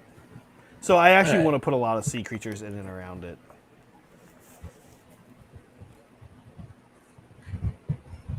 All right. Yeah, this needs a little bit of work, a little bit of filing here and there to get this to fit better, but I think we're in a mostly good spot with this. I'm going to cut back this little forearm armor piece. It's blocking the hand a little. Ugh. Okay, we're gonna close this poll in 1 minute, and then discuss the results. I'm guessing the answers have not changed.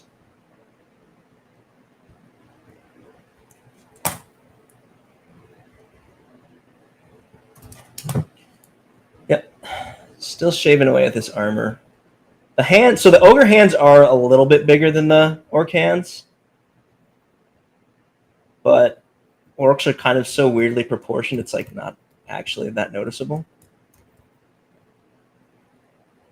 Which is nice. The ogre hands, that makes sense. They should be bigger, but I don't think they're that much bigger. Yeah, Ironjaws are huge, so.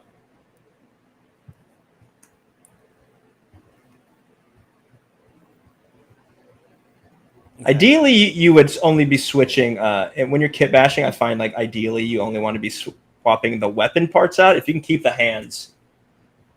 But sometimes it's not possible.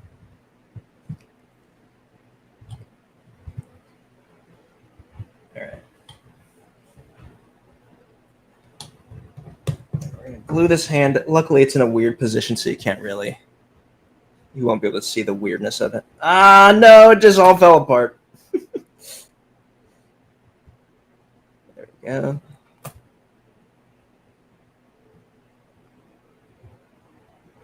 Now, what I might do in the back here Yeah. is mix in a little bit of.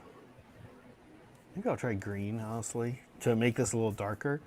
Because most of these are on the side and under one kind of lighting for the most part. I think it works. But the few on the back are really supposed to be in a very dark area. They look kind of cool like this, though, honestly. Yeah, I like it. I might not worry about it. But what I was thinking I could do, maybe what you would want to do if you were doing like, if you know you're going for the lighting kind of matching, is darken these up a bit. Since this, I'm kind of implying that this part of the boat is, you know, Darker, yeah. darker, yeah.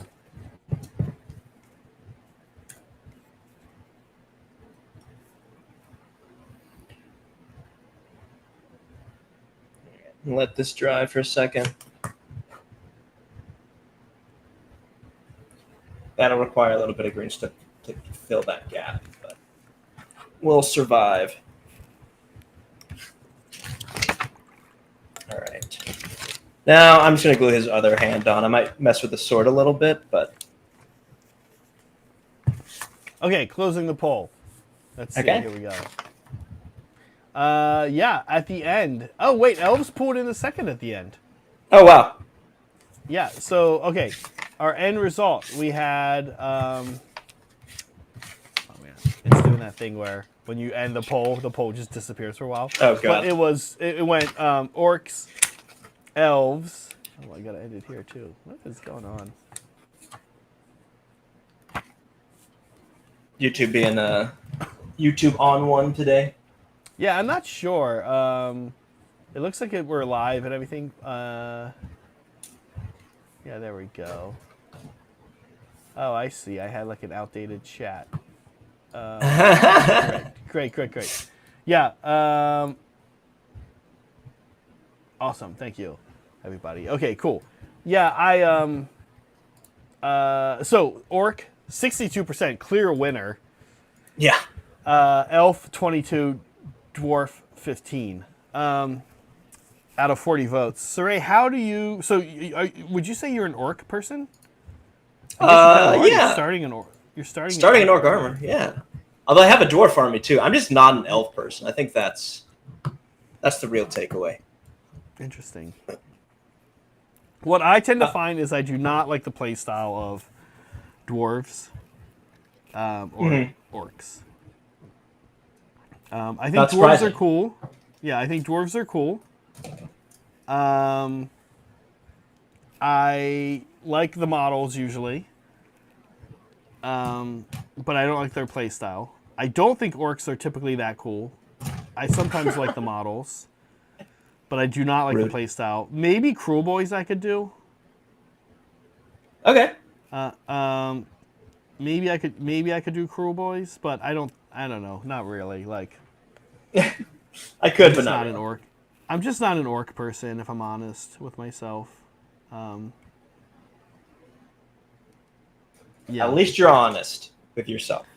Yeah, I like the playstyle of elves a lot more than dwarves or orcs. And 40k orcs are, I mean, in Sigmar versus 40k, orcs are very different too, especially Ironjaws. I mean, like, Ironjaws are really the third 3-up elite faction in the game, right after Sigmar and after Stormcast and Chaos, honestly, right? Yeah. They're like a destruction. Right. They're like a destruction alternative, basically, to playing Order or playing. Yeah, they are.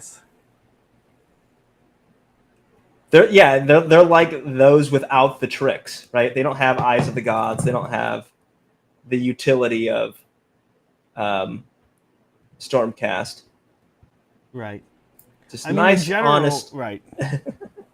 That's in general. That's death armies, right? I mean, excuse me, not death armies. Destruction. Destruction. Armies. Yeah. They other than Gloomspite gets, right. There's always an outlier in every, at least, in many different ways. There's outliers, but I kind of think of Gargants, most orcs, and ogres as being kind of just like, here's some stats for you to survive. Right? Yeah. Like it's stat checks basically. It's like here's really aggressive numbers. And also rewarding aggression. Right? Right. There's no tricksy play to most destruction. All right, so here I'm going to show off what I did real quick. Okay. All right, so this sword. Right? Yeah. Focus. This sword. I like it. That's a 40K sword, huh? No, this is the sword that comes in the kit. This one is cut off and put on his right hand. Okay. I just took this one. This is the original, but I cut off the tops so it looks different, right? So you can see this has like these like notches. Yeah. I just shaved them off. And it actually looks quite different just by doing that. Completely changes the profile. So we're going to go back to here. And I'm just going to glue this on.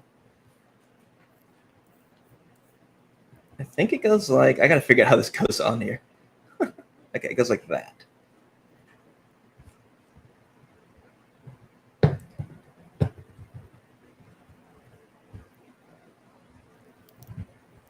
So far, I think it's mostly mission. It looks like we're going to have mission accomplished for making these look different enough.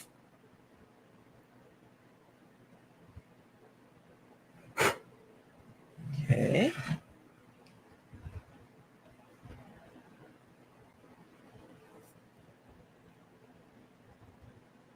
This is not the right brush for this.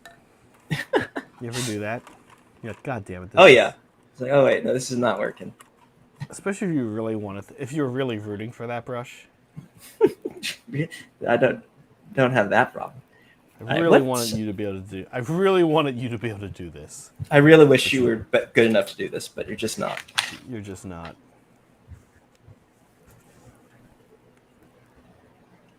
All right. I'm having a little bit of trouble figuring how this is supposed to go on here. Does that go there? Oh, okay, I see. Little funky.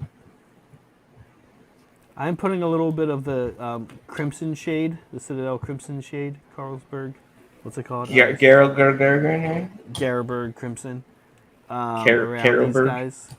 Yeah. For two reasons. One, to kind of shade the outside a little more. I'll probably go back with the pink. But then two, also to put a little bit of the red, which isn't going to show up as red. It's just going to show up as dark around the around them, to just put like a little bit of a shadow. Yeah. I didn't love right there, but that's okay.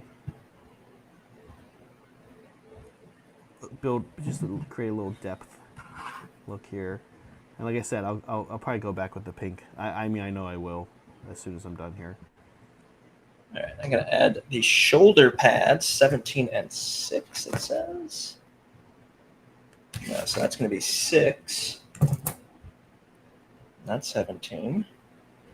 Now I'm just doing regular building. This isn't kitbashing at this point. I'm just adding the parts. So Ray, what has you excited about Ironjaws? They're very basic, which I like. I like that it's just, just kind of, the game plan is to go forward.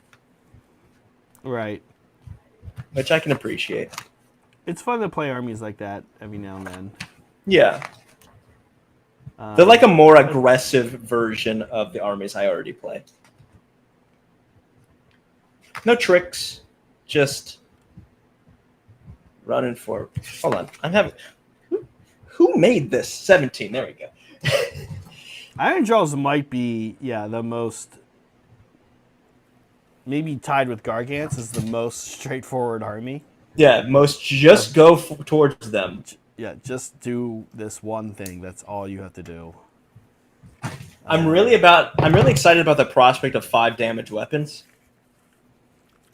Yeah, 5 damage. Yeah, you haven't really gone to do that. Been like, all right, No. how much damage? How much damage? Oh, 5. 5. 5 damage. That's 15 damage. What? Yeah. It's always funny to do that with stone horns to people. And yeah. Like, 16 damage. What? I'm sorry. What? I'm sorry. You just say 12? Because I only failed 3 saves. Yeah. This doesn't really make sense. That math is more. Not... Oh, you have more 3 damage attacks coming? Oh, okay.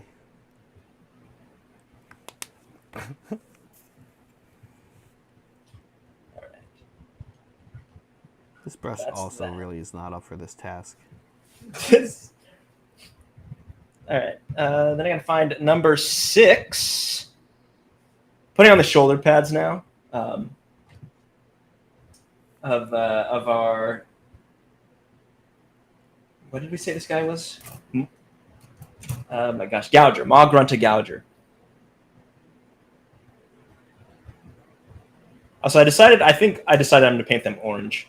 So that'd be orange and green. Orange and green go great together. Yeah. We have like an accent color, like paint or anything, like in yellow or white or blue. Or I don't know. I mean, I feel like blue is kind of the obvious, so I'm not going to do that. Yeah. I might just go black or gray. Gray and orange is kind of an interesting color combo. Gray and orange is good. Light gray, if it's like a light gray. Especially. Yeah, like a bluish gray. That could be cool. Yeah. So, Ray, we've got 15 minutes left, and we do have fan stuff. Oh, sweet. All right, let me just glue this on, and then I can show off where we're at. Yeah. We actually have a lot of fan stuff, and some really cool things too. Okay. Let's take a break though while Saray kind of finishes up. I can show you guys. It's kind of where I'm at. I'm pretty happy with how this color. Honestly, what's most exciting about this for me is that this is my first Deepkin model, and it's also kind of serving as like a color palette for what the army's going to look like in general. So I'm pretty happy with this color palette, I would say. Good. Yeah, that's good. Yeah. All right. If you want to get that prepped, I'm gonna glue this head on, and then I'm gonna chat real quick about our Discord and about our monthly challenge. As soon as I find the button, there it is. Just a reminder, we do have a monthly challenge. It is going on in our Discord. If you're not in our Discord, consider joining. The link is below this. Below this video, so you can click it and join. We think it's a good Discord. It's around 500 people in there, with probably varying degrees of activity, but no crazy gross toxicity yet. We're waiting to get there, but not yet. So far, so good. Monthly challenge. Let's chat it. What is it? Okay. Basically, you're going to paint something and use this hashtag crowing for it. You'll post it. We have a hobby work in progress video. We have, channel. We also have a hobby finished. We have critiques channel. You'll see when you get in there. And for the most part, it's going to make sense where to put this because, you'll put it wherever you would put the model. And then you just hashtag crowing for it. What's happening? We pick a winner at the end of each month. You're going to get a fancy colored Discord title. And then Soups, who Super Reedy in chat, one of our mods, one of our big supporters of the channel. Frankly, he does quite a bit for the channel. Will let you decide how to paint 1/12 of a Castellan Crow miniature that he's working on. And he shared pictures of it so far. It looks pretty exciting. It looks good, honestly. It looks kind of cool.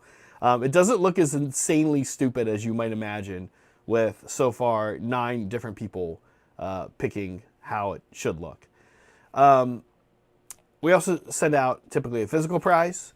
And that's it.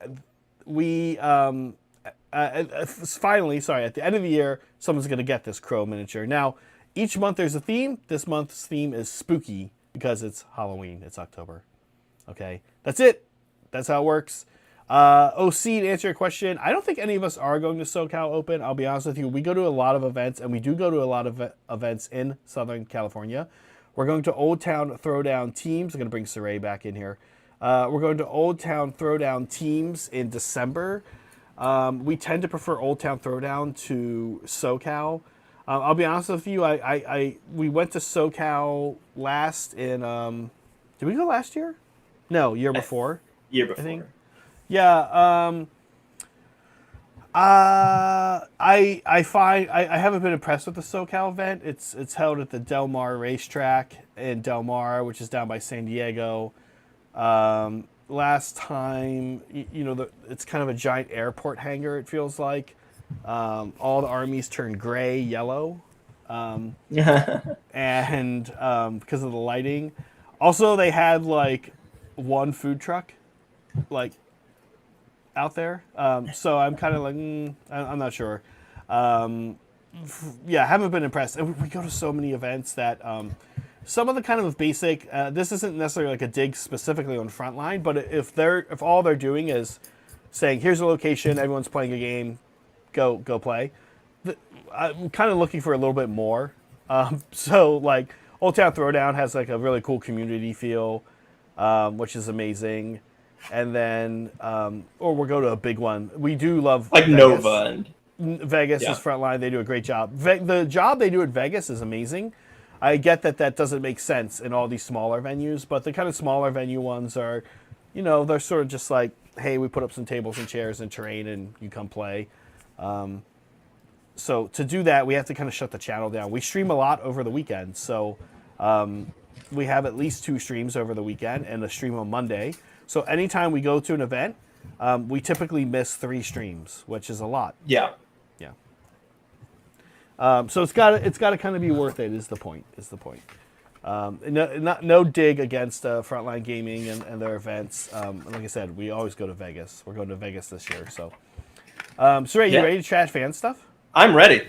Yeah. Okay. Here we go. Fan stuff. Let's do it. Okay. Right out of the gate, this is Soy Sumer. Nice. The fade on the shield. Yeah. Good job, Soy Sumer. Very nice. I'm loving this scheme. This is the scheme. I like the light gold. Like I'm a big fan of lighter golds. Yeah, especially with blues. I also like what's going on with like the armor color. It's like he's kind of like cheating, accomplishing non-metallic metal. It's like a good non-metallic metal that looks pretty easy to accomplish with like it looks like it's using a lot of dry brush and stuff. Yeah. It does have sort of a stone look to it, which I like. Yeah, this looks good. I really like the color contrast is great. Yeah, the color palette in general is good. I'm curious to see the rest of the basing because I think that'll drive it home. Okay, Filippo, who was in chat anyway. Oh my gosh. This is nuts. Yeah. Now he had a lot of pictures of this, and I kind of struggled with which one to pick, but the water here was just too good to pass up. Dude, that's insane. Yeah. So good. Yeah, this is quite good. Next level. Yeah, I don't know what else to say. It looks really good. Yeah.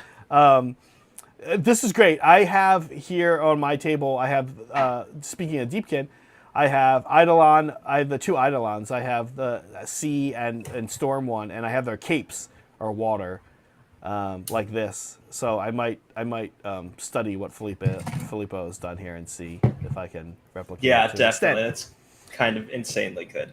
Speaking of Pat C, when he's not cooking, he's painting a lot of Warcry. These are the Pyregeists from the latest Warcry box. Cool. Or second latest Warcry box now. I actually really wanted to show these. So I've painted this unit. The weird thing about Warcry units is that they kind of have like Necromunda, where they almost have like juvies Yeah, you know, yeah. and like heavy guy, heavy weapon guy, blah blah blah. You paint them up for AOS, and they just kind of, it's an amalgamation of like, here's the unit. Like, don't worry about all the subtle differences. Yeah. These are the quote unquote juvies, and I hated these. I actually felt like mine came out the worst compared to the rest of the Warcry band. The rest of the Warcry band has like black robes over them as well. They have like more going on. But Pat C's came out amazing. Yeah, these are nuts. Like I just really like this like white and green thing Yeah. going on. Super cool. Yeah. He did a great job. It makes me kind of wish I had done a better job on my my three little ones here. I don't know, Pat, you're in chat. Did you enjoy painting these guys more than the other? Like the Deacon of Flame is the leader. He was awesome to paint. But honestly, I kind of liked. Oh, he followed a War Hipster tutorial. Awesome. I kind of like just the other guys, the kind of like mid-level guys, more than these. Okay. Oh yeah, Whoa. Rudy. So, Hey, Rudy. Yeah, so Rudy actually posted a ton of pics of some terrain he's done, and I gotta say this is great. He got a really good glow here on the yellow. Yeah, this is incredible. Pure yellow. This is also huge. It is. This is a huge piece. Yeah. This is a great kit. Pure yellow glow, I actually find kind of hard. It like wants orange or green. Yeah. I feel like. This is great. This is like maybe some of the best stuff I've seen from you, Rudy. If you're still in chat. Same. And he posted a lot more in Discord. And this was the best picture. Well, I don't know. This showed the most, but he did a lot, and it looks incredible. Yeah, all around amazing work from Rudy. Yeah, he's honestly, I've been seeing his stuff for like 3-4 years now. 3 years, I'm gonna say, in between 3 and 4, and I mean, he's improving tremendously. Yeah, good job, Rudy. I think this is Boris. Let me see, make sure I have it right before I say Boris. Yeah, this is Boris. Look at this. This is amazing. Yeah. Hey, orange and blue. Oh, it's so good. This is so good. Look at the icon. Yeah, this is awesome. He made it look like it's marble or stone, which if it is, God, that thing must be heavy. So the faith of the emperor is the. Oh my God, this looks so good, dude. Yeah, so clean. It's so clean. I love these colors for sisters. You do not see people paint sisters like this very often. No.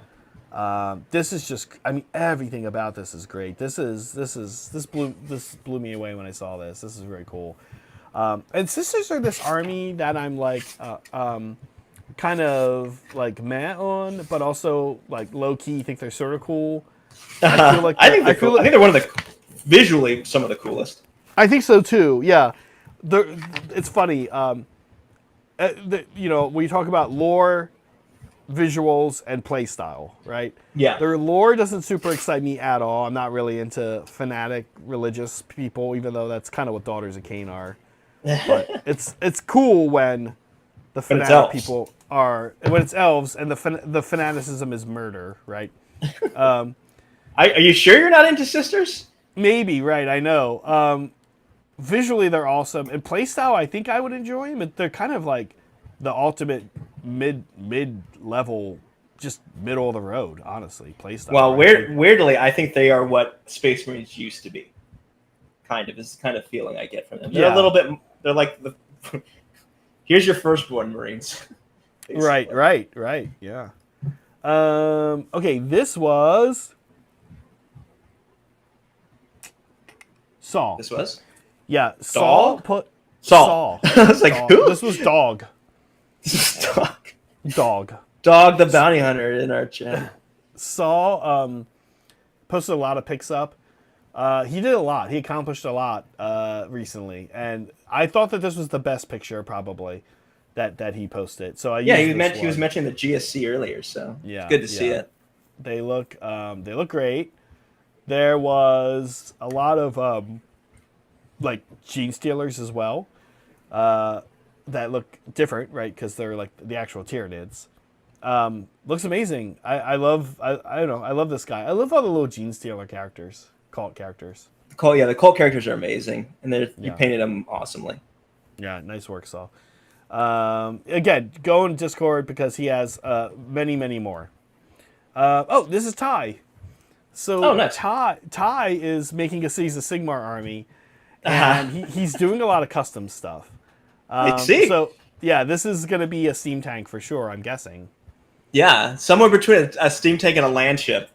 Yeah, this thing. Look at this thing's muddy wheels. I love it. This is so cool. I love it too. Yeah, I love the wood paint. Yeah. This is very like reminds me of old fantasy or Warhammer fantasy vibes. Ty, question for you. I should message you. I don't know. I don't know how many new cities kits you've bought, if any. But if you need decals or want decals, let me know. I have every cities box comes with decals. I have 1 million decals. I will happily send you some decals because I didn't even come close to using 2% of the decals I have. So I'll message you in Discord. I'll see if you'd like some. I can send some out to you. Not that I'm saying you need them here, but like they might look cool on the blue part or something. Yeah. I don't know if you're a decal. A lot of people just don't like decals also. That's right. No surprise, Cody. We know this guy. Nice. Kingdom Death stuff. Nice pink amazing. Hair. Yeah. Amazing. Amazing pink hair. Amazing skin as always. He's like amazing at painting skin. He is. Yeah. Interestingly enough, he's taking a break from all this stuff and working on a tank right now. Oh, weird. Is it a skin tank? It's a skin tank. Yeah. Yeah. I mean, honestly, if you heard that there's a skin tank in Kingdom Death, you'd be like, okay. But I would not bat an eye.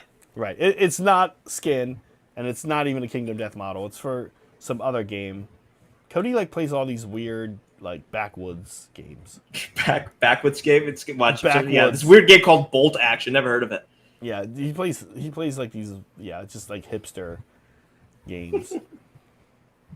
Okay, this is Rashawn. It's cool to see Rashawn actually use some GW stuff. He loves to sculpt his own stuff. And he's making Necromunda terrain because he's super into Necromunda right now. It's cool to see him incorporate, normally everything he does is very fantasy. So seeing him actually get some mechanical things in is kind of interesting. Yeah. Very cool. I want to see what is that thing in the back? Show me that. Which that looks like it looks like there's an arch. Does that go up further? Yes. Yeah. Yeah, I want to see the more top. Pictures of it in the Discord. Oh yeah. Well, I should go do that. I should look at that. Yeah. This is a dream come true for Rashawn because he loves making terrain. And Necromunda, you can just make anything and put it on the table, and the rules are just I'm slightly behind it. The rules are just interesting. Yeah. Okay, last but not least, this is Yusuf. Yusuf, our dear mod. Super cool flames, man. Yeah, super cool flames. I love the black center he did. Yeah, it's super good. Yeah. Saray, you don't have one of these yet, but you know what? They're not that good. No, they're in fact, it's not. Yeah. Neither are endless spells. No, but it does look cool. That's for sure. And Yusuf did an amazing job. The brass is great. The flames are great. It's all great. It's actually one of, I think also, I would say one of his highest level things I've seen. Oh yeah. Yeah, it looks very nice. Great work. Saray, we did it. It is noon. We did. It's noon. You want to shut it down? Last look. Shut it down. Just gone. We're out. Sure, I will show off where we got. All right, so here is our 2 piggies. I think we've done a good enough job to differentiate them. I want to draw attention to the faces here. I added some more spikes to this one just to really differentiate. This is the character version. Is he double swords? That's awesome. Yeah, Sword and Club. Oh, Sword and Club. That's amazing. Sword and Club. Dude, that's going to be great. He's got a blunt weapon and a sharp weapon, and so does this guy. But he switched hands. This is the light version. This is the one we worked on today more. So the here, I need to turn my brightness up, I realize. Or maybe not. Here we go. So here's his face with the modified tusks from some Beastclaw Raiders stuff. Here's the original. Right, you can see the difference. It's a little bit thinner, a little bit more upturned. And here's these parts back here.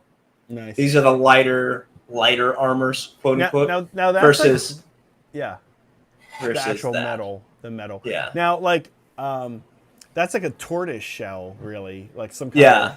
Are you gonna paint that? You're not gonna paint that orange, or are you gonna like? No. That's yeah. These are gonna be more natural. This is like leather with a little. This is like leather back here on this side. Yeah. Okay. So that's one of the other ones, and then the third one, you might see it in there somewhere. The third one that they give you is like metallic. It's the Celtic one I was talking about. Yeah. So yeah, I mean, I think this is more subtle kit bashing, right? Like I think I could pass this off as just as stuff that came in the kit, right? Like it doesn't look out of place. You almost wouldn't know, correct? Yeah. Yeah. Yeah, it looks great. Quickly, I'll show off where I'm at with the Gloomtide shipwreck.